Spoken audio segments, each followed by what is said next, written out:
Économie Le Max sur i24 News, soyez les bienvenus. Au sommaire aujourd'hui, ce spectaculaire coup d'arrêt pour la première économie mondiale. Le PIB américain s'est effondré au premier trimestre, moins 2,9%, du jamais vu depuis 2009. Est-ce seulement la faute à l'hiver rigoureux? Quelles conséquences pour les marchés, pour le reste du monde? On voit ça de près dans un instant.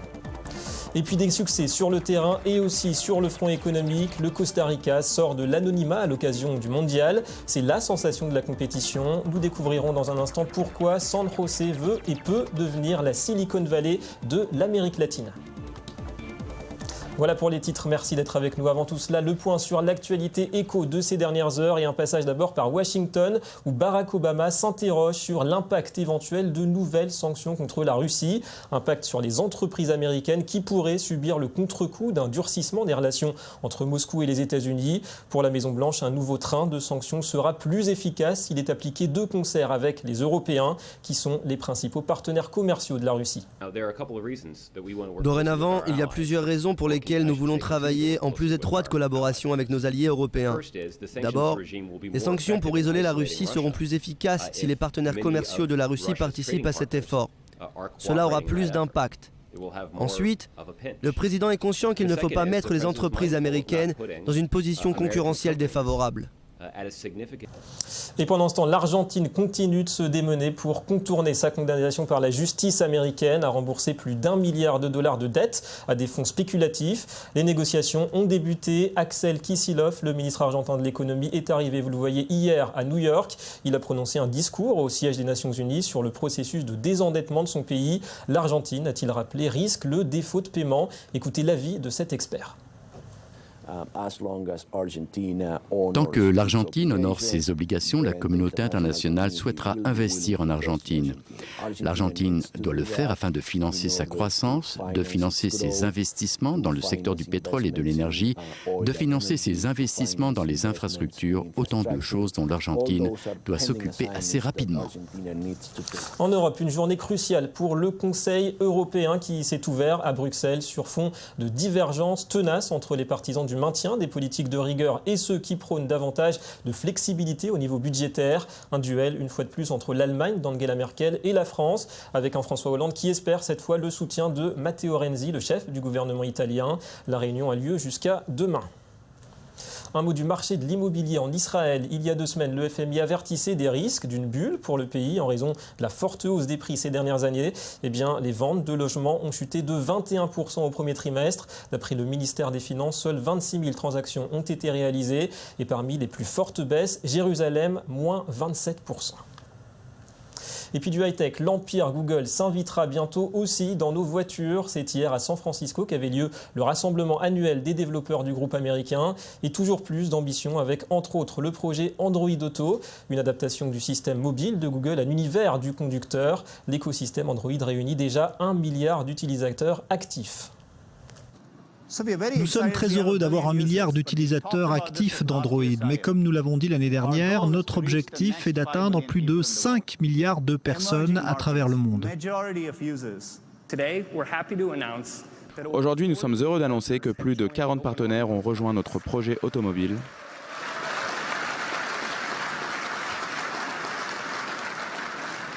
Et plus de 25 constructeurs ont signé pour produire une automobile Android dans un proche avenir. Les prochaines voitures Android seront disponibles bien avant la fin de l'année. Et un point rapide sur la semaine des marchés financiers. Eric Lewin à Paris est en ligne avec nous. Eric, bonjour. Alors ce PIB américain a un petit peu assommé les bourses européennes hier. Oui, tout à fait, David. En fait, il y a une petite baisse de la bourse de Paris qui a perdu 1,28% après ce PIB américain, qui recule quand même de 2,9%. Alors pourquoi finalement une si faible réaction? D'abord, on sait que la baisse est due à des conditions climatiques. Ensuite, on sait que la croissance au deuxième trimestre aux États-Unis sera de l'ordre de 3,5 à 4,5%, c'est-à-dire qu'il y aura un rattrapage. Et enfin, les investisseurs se disent que finalement, si les chiffres sont mauvais, ça voudrait dire que les taux d'intérêt seront maintenus à un niveau très bas pendant un certain temps.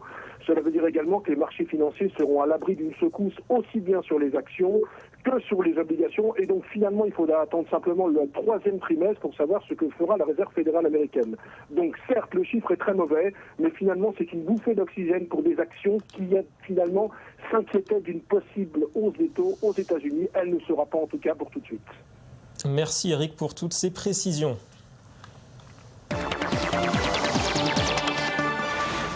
Que s'est-il passé aux États-Unis? Moins 2,9% pour le PIB américain au premier trimestre en rythme annuel. C'est un plongeon, la plus forte baisse depuis 5 ans. Et on est nettement en dessous des prévisions. Alors l'objectif de croissance de la Fed, 2,8 pour cette année, est-il menacé par ce trou d'air? Avant d'en parler avec notre invité, le point en images avec Johanna Citruc. Un déclin inattendu, presque spectaculaire. Au premier trimestre 2014, l'économie des États-Unis s'est contractée de 2,9%. C'est la plus forte chute depuis 5 ans. Pourtant, les analystes tablaient sur un recul plus modeste de 1,8%.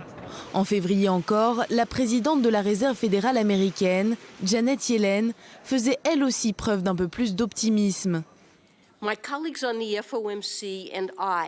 Nous estimons que l'activité économique et l'emploi vont progresser à un rythme modéré cette année et l'année suivante.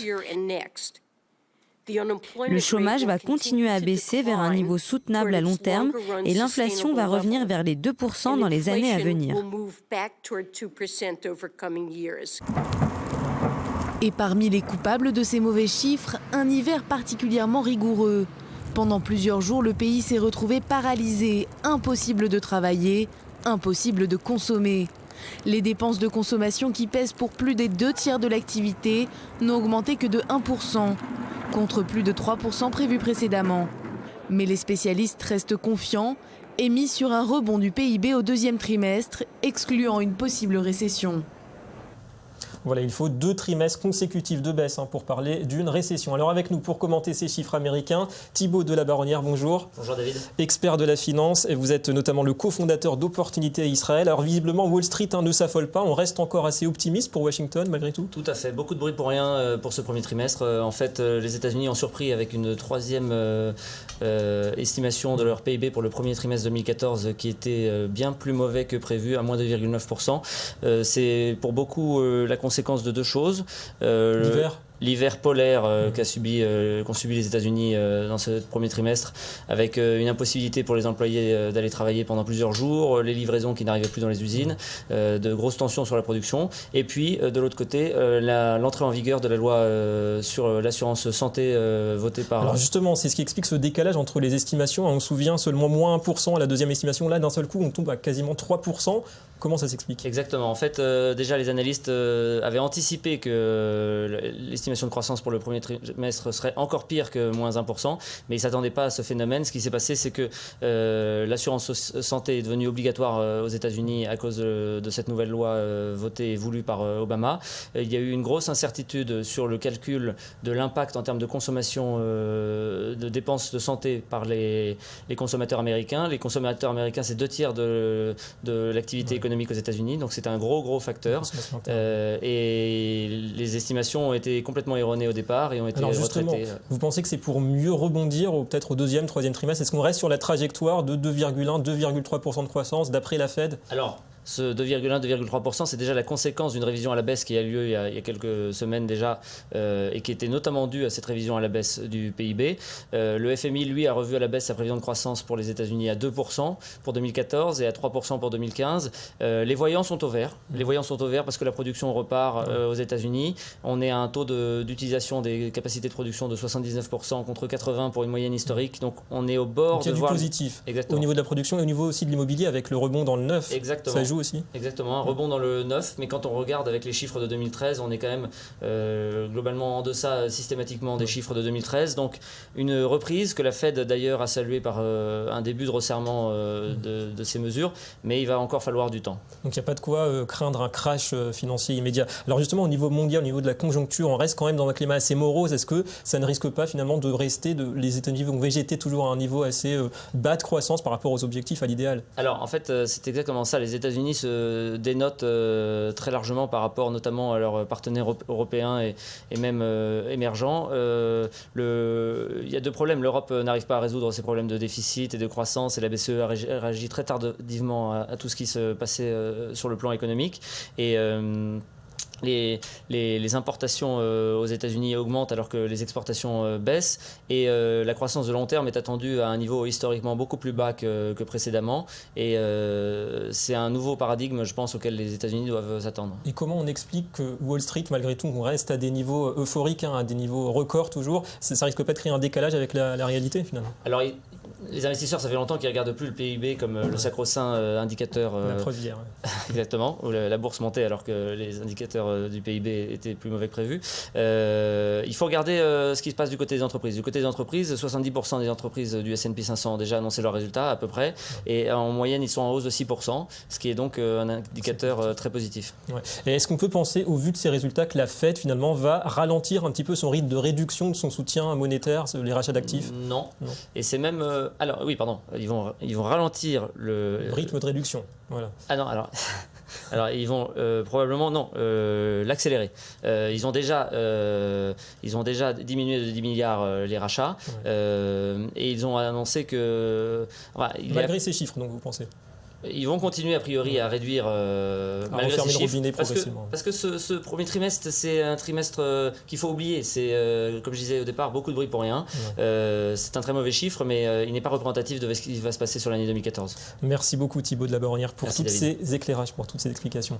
Et on poursuit notre découverte des pays qui animent cette Coupe du Monde au Brésil. Aujourd'hui, la sensation de ce début de mondial, le Costa Rica qui a battu l'Uruguay, puis l'Italie à la surprise générale, 0-0 contre les Anglais. Alors le Costa Rica, comme son nom l'indique, est l'un des pays les plus riches d'Amérique latine en termes de PIB par habitant. Avec un emplacement stratégique, nous avons voulu vous faire découvrir cette économie méconnue qui se rêve en Silicon Valley régional. Johanna Titruc.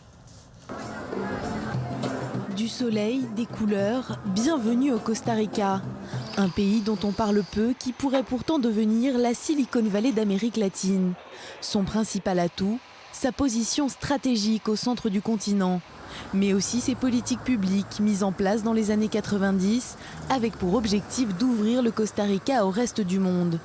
Élimination des droits de douane, exonération d'impôts, autant d'arguments qui attirent les entreprises étrangères. Aujourd'hui, elles sont plusieurs centaines à s'y être installées, et le pays est impliqué dans pas moins de 15 traités de libre-échange, dont un avec les États-Unis. Si je suis ici, c'est que le Costa Rica est un partenaire de premier ordre. Pas seulement d'un point de vue régional, mais globalement. Un partenaire, mais aussi un concurrent.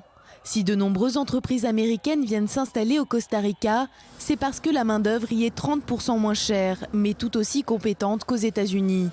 Et s'il y a un secteur dans lequel le pays excelle, c'est celui des hautes technologies. Les exportations high-tech sont passées de 1,6 milliard de dollars en 1999 à près de 6 milliards en 2013. Problème, les habitants costaricains sont peu nombreux à profiter de cette industrie florissante, alors que le chômage touchait en 2013 9% de la population active. Le président Luis Guillermo Solís, élu en avril dernier, a promis de se pencher sur le sujet. Mais avec un déficit public supérieur à 5%, la tâche risque de ne pas être facile. Ouais, une marge de manœuvre assez réduite et en tout cas de belles performances pour le Costa Rica. Et on passe au Media Watch. Alors on va repartir aux États-Unis pour ce Media Watch à New York où un repas a été servi par un milliardaire chinois des sans-abri. Bonjour Johanna Titruc. Bonjour David. Alors ça a failli virer au drame. Que s'est-il passé ? Oui, effectivement. Donc l'initiative venait de Chen Guangbiao, un milliardaire chinois qui est connu pour ses coups médiatiques. Cette fois, il avait donc décidé d'organiser un repas pour 250 sans-abri dans un prestigieux restaurant de Central Park et il avait également promis de leur offrir $300 chacun. Alors ces sans-abri ont effectivement eu le droit à un repas donc chez Boathouse où il faut compter environ $30 par plat. En revanche, ils n'ont jamais vu la couleur de l'argent qu'on leur avait promis qu'ils étaient censés recevoir. Résultat, ces sans-abri étaient très en colère. Certains avaient même déjà fait des projets avec cet argent qu'ils devaient avoir. On en écoute un d'entre eux tout de suite. J'ai été très déçu quand il a annoncé que nous n'allions pas recevoir d'argent. Je me suis senti comme un accessoire, comme utilisé. Parce que depuis le début, il avait promis qu'il nous donnerait de l'argent. Et finalement, où il est passé cet argent? Est-ce que les sans-abri vont le recevoir plus tard peut-être? Alors non, pas directement, parce que par crainte que cet argent soit utilisé à mauvais escient, la somme, qui en tout est de 90 000 $, a finalement été versée directement à une association caritative qui s'occupe des sans-abri. Alors Johanna, pendant la Coupe du Monde, on parie souvent en général sur les vainqueurs des matchs, mais il y a aussi des paris insolites qui rapportent gros. Exemple. Oui, insolite, c'est le moins qu'on puisse dire, puisque 167 personnes avaient parié sur le fait que le joueur de l'équipe d'Uruguay, Luis Suarez, allait mordre un de ses adversaires pendant la Coupe du Monde. Eh bien, ça s'est vraiment passé. Il a mordu le défenseur italien Giorgio Chiellini, et même s'il n'en est pas à sa première morsure, il fallait oser, il fallait y penser, étant donné que la cote était de 175 contre 1. Les parieurs ont remporté 175 fois leur mise, et le grand gagnant est un Norvégien qui a empoché plus de 2000 €. Allez savoir si c'est pas un ami de Suarez, justement. Merci Johanna et à très bientôt. Voilà, fin de cette édition d'Économie le Mag. Merci de votre fidélité. La suite de vos programmes, c'est tout de suite sur i24 News. Restez avec nous.